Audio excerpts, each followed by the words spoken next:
Nah saya ini diboikot, mau didemo, segala macam. Bikin jaringan sekolah diisukan Syiah, Mizan diisukan Syiah, diboikot sana sini. Nah kalau saya mau gampang, saya bilang aja, saya Sunni, Syiah itu sesat. Hidup saya enak, bisnis saya jalan, semua kegiatan saya bagus. Loh, tapi kan Tidak hidup begitu. ini bukan begitu. Kalau ada sesuatu yang disesatkan, dan saya tahu bahwa itu tidak betul, kewajiban saya membela. Itu kalau waktu saya nulis polemik di Republika, itu orang Mizan, orang Lajuardi, aduh Pak Haidar kenapa begini? Kita makin payah sekarang, diisukan macam-macam. Saya bilang sampai mati saya nggak akan berhenti bicara soal ini. Kalau semua orang cuma cari enak kemudian tidak mengatakan hal seperti ini, ya hancur dunia ini. Saya bukan pemberani, saya paling nggak suka berantem sama orang. Seumur hidup, saya ini belajar bela diri dari kelas 4 SD sampai mahasiswa. Ganti-ganti guru, pendekar ini, pendekar itu. Nggak pernah berantem. Nggak suka berantem. Twitter saya nggak pernah berantem sama orang. Dimanapun saya nggak senang berantem. Tapi bukan berarti kalau ada kebenaran, ada upaya penyesatan saya harus diem. Kayak diskusi di Solo diancam di demo 3.000 orang. Saya bukan pemberani, tapi kalau saya cuman mundur seperti itu, emang yang matikan orang itu manusia. Yang matikan orang kan Allah. Kalau saya mau mati di Solo, ya mati. Kalau nggak mati dibunuh sama orang-orang yang ngancam-ngancam saya, tabrak mobil di Solo, ya mati saya. Keluarga gimana? Istri saya pasrah. Istri saya tahu semua itu, istri saya sudah pasrah. Dia tahu saya nggak bisa ditahan-tahan. Sudah berdoa saja istri saya. Berarti merugikan secara bisnis ya? Saya nggak tahu merugikan atau tidak. Alhamdulillah Mizan masih menjadi penerbit Islam terbesar. Di pameran buku orang pakai kaos anti Syiah keliling-keliling menghalangi orang datang. Sales Mizan masih paling besar. Lazuardi sekarang sudah ada 17 cabang.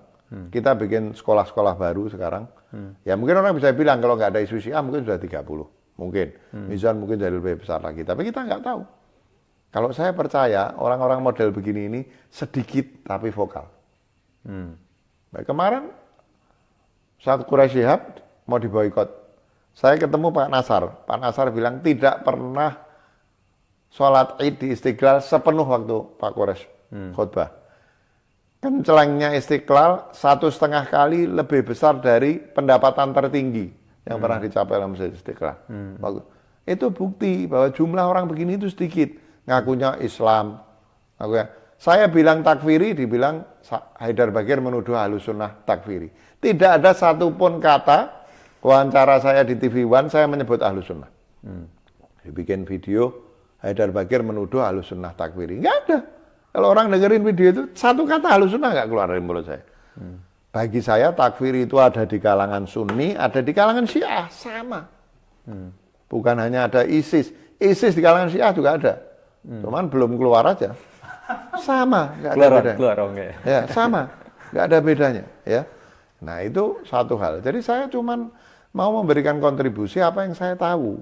Ya, satu itu.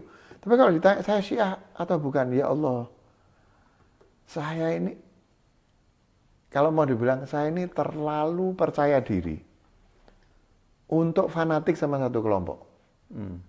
Saya tersinggung berat kalau saya dibilang saya Syiah. Bukan karena saya menganggap Syiah salah, mau saya belain. Orang yang menuduh saya Syiah itu, menurut saya loh ya, menganggap saya bodoh. Sempit pikiran, ilmunya sedikit. Meskipun ilmu saya terbatas. Tapi kalau orang Iran jadi Syiah, ya pantas dari kecil Syiah sampai besar jadi Syiah. Di sini orang Sunni dari kecil Sunni, besar dari Sunni. Saya ini belajar sampai ke Harvard, research, membandingkan pemikir Muslim dan pemikir Barat. Belajar segala macam. Untuk apa? Jangankan Syiah. Saya yakin bahwa non-Muslim yang percaya pada Allah dan hari akhir, kemudian beramal soleh atau berihsan, mereka punya kemungkinan masuk surga. Sebagaimana Muslimnya. Biar itu baterai, Wan, tolong di... baterainya takut habis. Handphone ini masih live kan? Sorry pemirsa, agak ini dulu. Bukan yang itu. Yang Power bank yang hitam dengan colokan yang, ya itu. Kasih ke Agus. Oke, sambil jalan aja. Ya, jangankan Syiah, wong saya percaya non-Muslim itu berdasar pemahaman saya tentang Al-Quran. Saya percaya non-Muslim aja bisa masuk surga kok. Saya mau nyalahkan madhab lain di dalam itu. Ya, jadi kalau saya ditanya, bagi saya Syiah itu madhab yang punya kemungkinan benar. Yang Tapi apakah perasaan saya terhadap Ahlus Sunnah dan Syiah bagaimana? Saya ini lahir sebagai Sunni, dididik oleh ayah saya sebagai Sunni. Ayah saya Sunni, dikira Syiah. Ayah saya itu bukan cuma Sunni. Ketika tahu cucunya cenderung-cenderung ke Syiah, marah ayah saya itu. Jadi saya dididik oleh ayah saya Sunni, ibu saya Sunni. Di rumah saya sholat dan melakukan segala sesuatu dengan cara Sunni. Meskipun saya nggak khawatir loh, kalau saya sholat sama Syiah, saya gini nggak apa-apa. Madzhab Hanafi juga begini kok. Imam Syafi'i tidak mewajibkan begini. Ini kata Imam Syafi'i supaya tangannya tidak ke sana kemari. Jadi sholat gini di depan orang Syiah nggak apa-apa. Meskipun saya ketika ke Iran saya sholat begini. Ya. Kalau saya ditanya, saya lebih nyaman menjadi Sunni. Bukan karena benar salah, karena dari kecil saya dididik sebagai orang Ahlus Sunnah.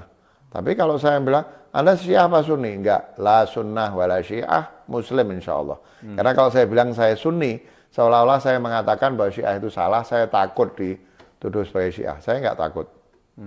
Orang mau bilang saya Syiah dan lain sebagainya silahkan. Tapi yang jelas saya belajar dari manapun juga, dan saya tidak mungkin fanatik kepada kelompok manapun juga. Dan